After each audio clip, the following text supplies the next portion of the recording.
We sit just 2 days away from the conclusion of our top 10 list at each position group in 2025. Today we hit cornerbacks. Who are my top 10 corners going into the 2025 season? We'll talk about that. We also got some win total numbers. I got my top 5 win total overs for 2025 and my top 5 win total unders in 2025. I'm going to hit all that and more here today on Armchair Analysis. I hope you guys are having a fantastic week so far. It is Thursday, May 22nd, 2025. And we enter today with a couple fun little topics. Nothing too crazy. It's going to be kind of shorter like the last couple videos have been. But I'm really excited to jump into this and kind of dive head first into some things that, have been really interesting to me. I think this cornerbacks list came out really well. It was tough for me. And there's going to be some guys that I'm certain are going to be left out or you're going to feel I slighted. Understand, the comment section's there for a reason. You can always come in, let me know, hey, you left my guy out of here. Why? Where's he at? I don't mind that at all. I enjoy those back and forths in the comment section, so please leave me your feedback down below. It's always appreciated and always welcome. I thank you guys for that. If you are new around here, please subscribe. It's all free to you, and really it just keeps this content hitting your drop boxes on YouTube and allowing you to find this sooner or maybe later, or come back to it later on if you wish, to let me know where I was wrong and who I completely overrated in 2025. It's all welcome, and it's all just greatly appreciated. Thank you guys. Without any further interruptions, let's go ahead and get into today's video. My favorite teams for top 5 win total overs, I picked 5 because that's what a top 5 is. If I think I just already said that, whatever. So I have 5 teams here that I'm really excited for, and yeah, they're kind of middle of the road projections, but they are teams that I do believe have a legitimate shot to do what they're supposed to do, and then some, and maybe even overachieve based on what Vegas has given them so far. Let's talk about a little bit of that. My first team and my favorite over of the offseason so far is Oklahoma over 6.5 wins. I've been on this all offseason. I'm going to be on it really until we hit the season, until I'm proven wrong, because I really love what Oklahoma's put together. A really solid team defensively. They have some things to shore up offensively, and I think they did a good job. Ben Arbuckle, John Mateer, Jaden Ott, and then Deion Burks is going to be fully healthy and have a quarterback who can consistently get him the football and takes care of the football. Oklahoma's biggest concern was turnovers, and they are going to cut down on those tremendously in 2025. This team sits at 6.5 right now. I would get it while it's at 6.5. This is, for me, a no doubt over. That's why it ranks as number 1 for me on my top 5 overs here in 2025. At number 2, I am placing the Pitt Panthers over 5.5 on my list. And let me explain to you why I'm doing so. The offense is going to continue to improve. It's year 2 under Cade Bell's regime here offensively. They are looking to speed things up even further. You have Eli Holstein, who's coming back from an ACL injury, expecting full recovery, expecting fully healthy by week 1. And should that be the case, expecting him to lead what should be, I'm going to say, probably a top 50 offense in the country, which when you pair that up with what the defense is supposed to be this year, led by what I have called the best linebacker room in the country, it's no doubt that Pitt should be over 5.5 and really closer to maybe a 7 or 8 win team. I really like Pitt here. I know the schedule is a little bit tougher, but I'm all over them to be maybe an 8 or 9 win team in 2025. Number 3 for me is Duke over 6.5. Yeah, I'm staying in the ACC, and it's really scheduling dynamics. Their toughest game on the road against Clemson. That's the only game I'm guaranteeing them an L before I even look into their preview. They have Illinois at home. That's going to be tough, but it's going to be in Wallace Wade Stadium in Durham. If they come out of that game with a win, this is a team that could, understand, I'm not saying will, I'm saying could approach 9 or maybe even 10 wins in 2025, which would be unheard of for the Duke program, or at least for the majority of Duke fans and the program over the last, really, the entirety of its existence. This team has a lot of potential. They did a good job. Manny Diaz did well to hit the portal and capture the needs of the program. They've got a lot of guys who overachieved last year and a lot of guys defensively who really succeeded in this new system. They've got a lot of guys offensively that I think can succeed. Led by Darian Mensah, the new quarterback coming in. Duke over 6.5, number 3 on my list. Number 4, I got TCU. I expect a lot of good out of Josh Hoover in 2025. He's one of the best passers in the conference, the Big 12 last year. I have him as my number 10 quarterback coming into the season. I expect a lot of improvement from him. I expect this offense to continue to mature a little bit. There may be some growing pains. Remember, they're losing their top 2 wide receivers last year. But if they can get through those, the defense is continuously improving. They're playing a really good brand of football. I expect the Frogs to be a Big 12 championship contender in 2025. I have them over 6.5. At number 5, this is the one I'm the least confident in, and that is Syracuse over 5.5. Now, it's not really why you think I would be. It's just because their schedule's a little tougher than most others. As a matter of fact, with Syracuse, that's really the only thing that I have concern with. And I can explain a little bit into why I feel that way here momentarily. Forgive me, I lost my page and had to pull it up. Again, they start the season with Tennessee. That's not as difficult as it may have seemed going into the offseason. No more Nico Iamaleava. Projected to be Joey Aguilar, who's a good quarterback, but I don't think he's near the top-end talent of Nico. You pair that with losing some really key players over the last couple of years, and specifically Squirrel White leaving and transferring out, should say a lot about maybe the projection of this team in 2025. But I think that Syracuse can go in and win this game down there in Atlanta on August 30th. But even then, that's still a tough game. And then they go on the road to Clemson. They go at SMU. They have Duke on the schedule. They have Pitt, at Georgia Tech, at Miami, at Notre Dame, and even North Carolina, should North Carolina be good. But there's 1, 2, 3, 4, 5, 6, 7, 8 games that are either a coin flip or more, or even closer to, like, I'm going to predict that as a loss. They could go over because I trust Fran Brown. I think that what he was able to do last year, he gets Steve Angeli to transfer in. I expect them to be a solid team, and I just have this faith in Fran Brown. But it's going to be difficult. I'm putting this at 5. This is my least confident. And I'm not telling you what to bet, by the way. These are the ones that I'm betting personally. But Syracuse could go over. But if they do, it's probably going to be skin of your teeth. You're going to be sweating that one out a little bit. Now let's take a look at my unders here. And I'm going to lead it off with one that's likely not going to be popular, but it's a team I just talked about. And that is Tennessee. Tennessee right now is getting 8.5. And I don't like 8.5 one bit. As a matter of fact, I don't even know that I like 7.5 one bit. No, they're not going to lose a ton, and no, they're not going to be a bad team. But the issue I have is that they play a relatively difficult schedule, and there are some games in there that could catch them. And it starts with that Syracuse game, again, on the road in Atlanta, or not on the road, a neutral site in Atlanta. They'll play Georgia, who I expect to win that game.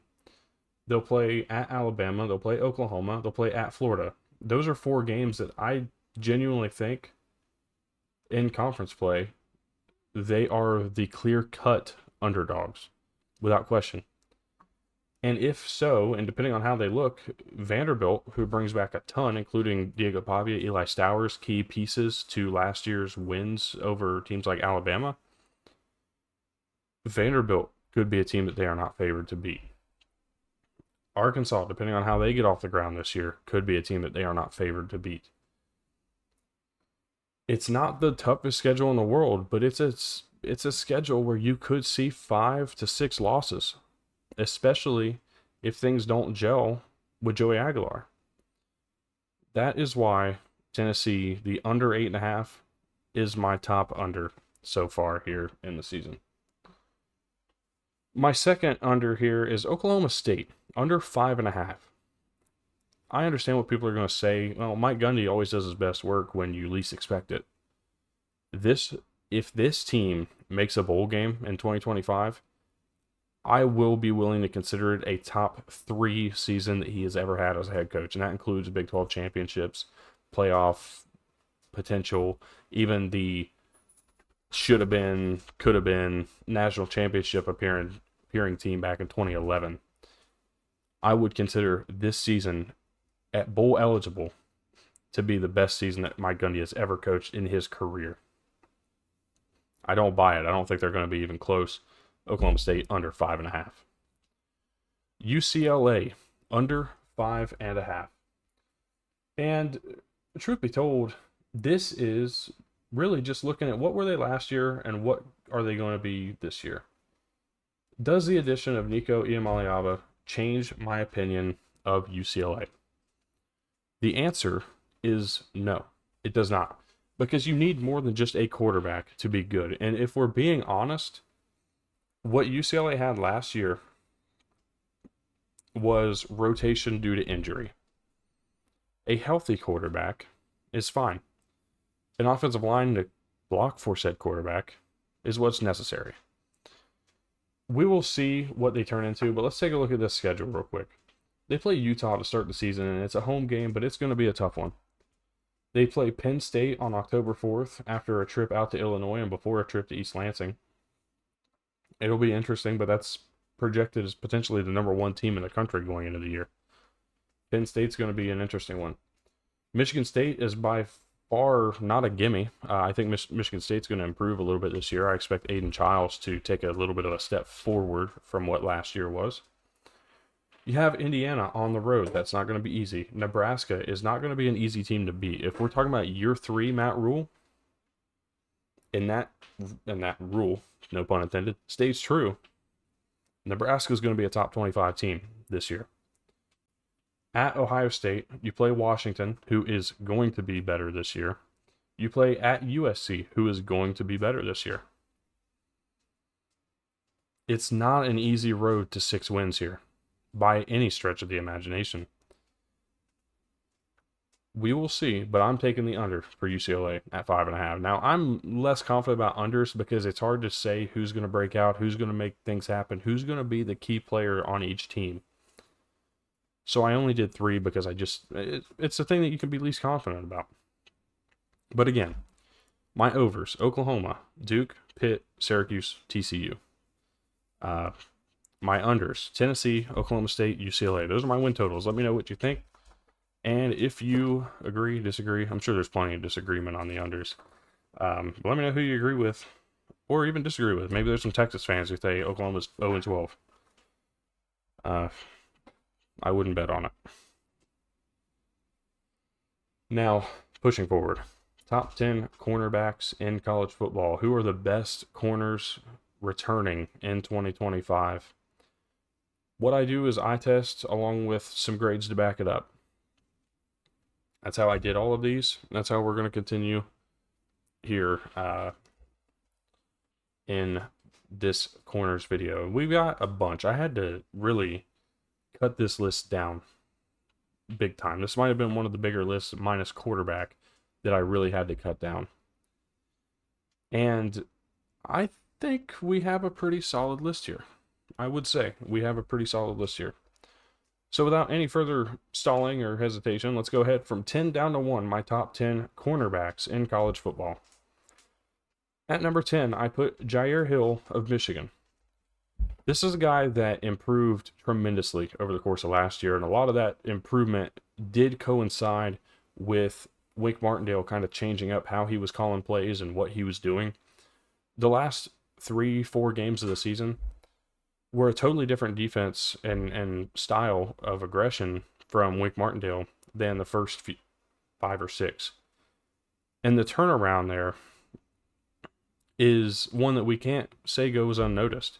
Because what Jair Hill had to do was turn around, and in the absence of Will Johnson in a good portion of that last half of the season, step up and be the guy. And he did in a big way. There's an expectation of continuing to improve, continuing to build off of what last year was for him, but not only him, but the entire Michigan defense that was top 20 in scoring defense in the country last year. I expect Jair Hill to take a big step and maybe be even higher than 10. I'm putting him solidly at number 10 going into 2025. At number 9, I have Jordan Scruggs of West Virginia, formerly of South Alabama, one of the best group of 5 corners in the country. And he goes and joins Rich Rodriguez and this staff at West Virginia. He's going to be a big part of that defense, especially a defense that's looking for a leader, losing Jeremiah Trotter, who was arguably the leader of that defense last year. Scruggs is going to come in and try to take over and be that guy, and I think he can do just that. Really excited to see what he puts together in Morgantown. He goes at number 9. At number 8, we got Jeremiah Wilson of Houston. I'm expecting a big improvement from the Cougars in 2025. Willie Fritz has done a great job so far, really addressing the portal, but also addressing recruiting and putting together a team that I think could be competitive in 2025. I'm not going to go out and say that they're going to compete for a Big 12 title. I will say they're going to go out and compete to be top 8 in the Big 12, which would be much better than anything they've been since they joined the conference.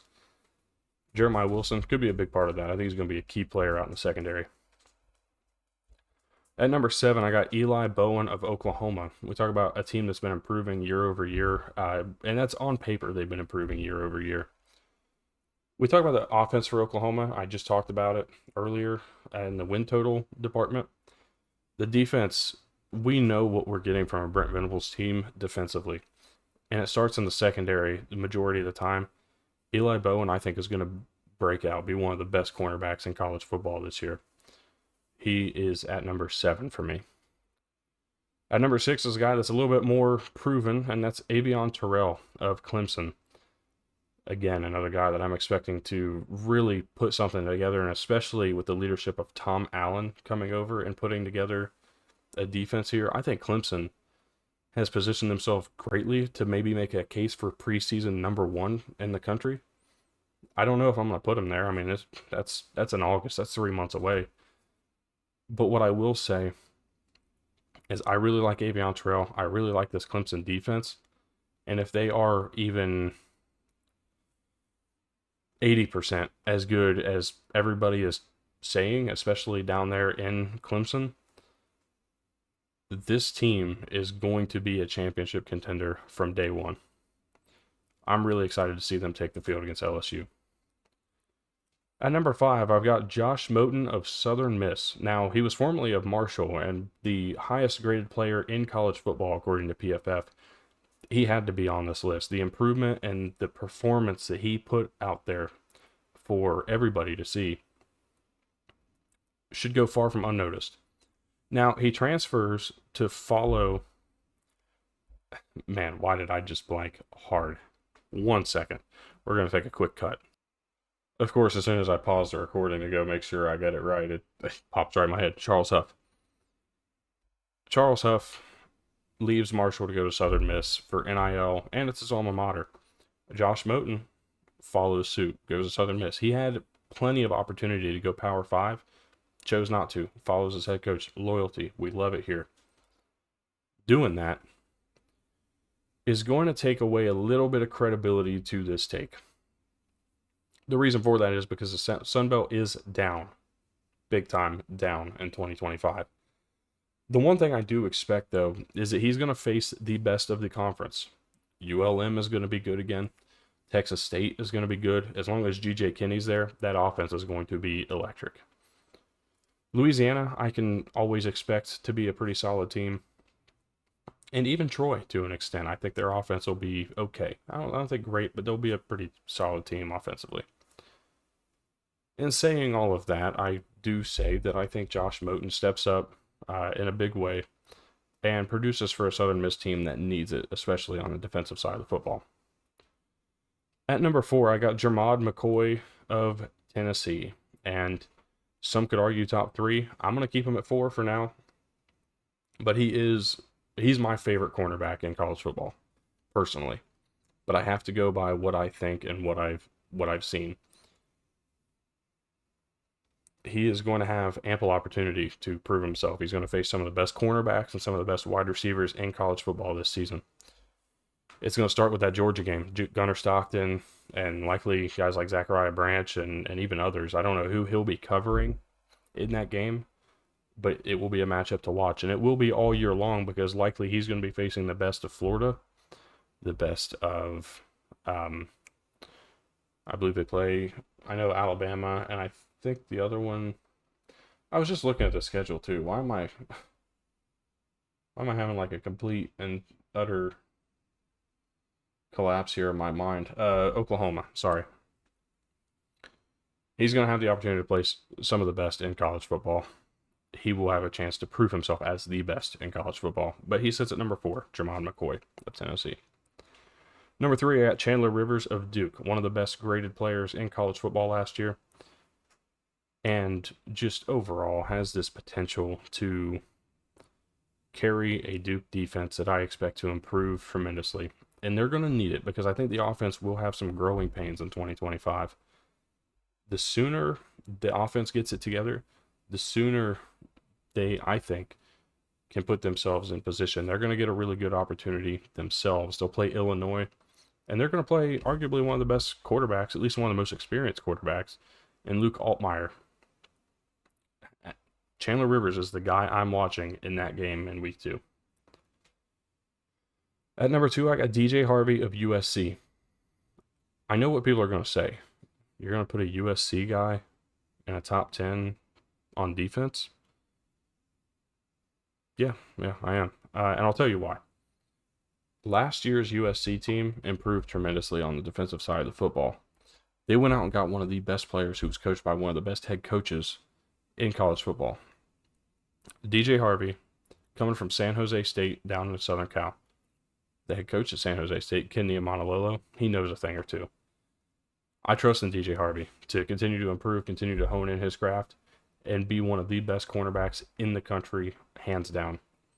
It may be a little overrated, but I'm gonna stand by it. And if it's a miss, it's a miss. But I really like what I've seen.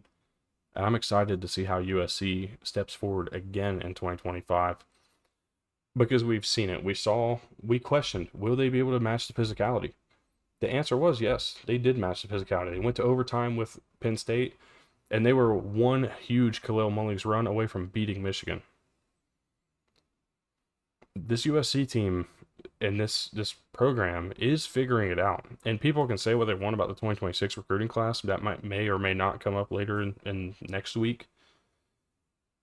But what we cannot overestimate and overlook even is the adjustment that Lincoln Riley has begun to make to really transition this team from the Pac-12 to the Big Ten to be able to compete and win a conference championship.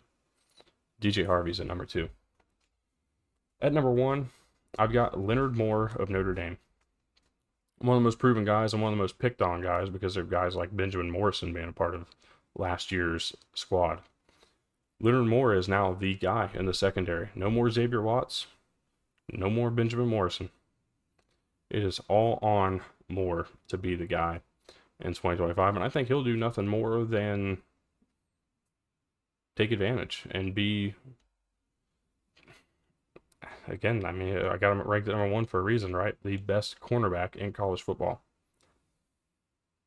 There's going to be a lot for Notre Dame this year, a lot on the line. They're looking to improve off of what they did last year, and they have all the tools except potentially a quarterback.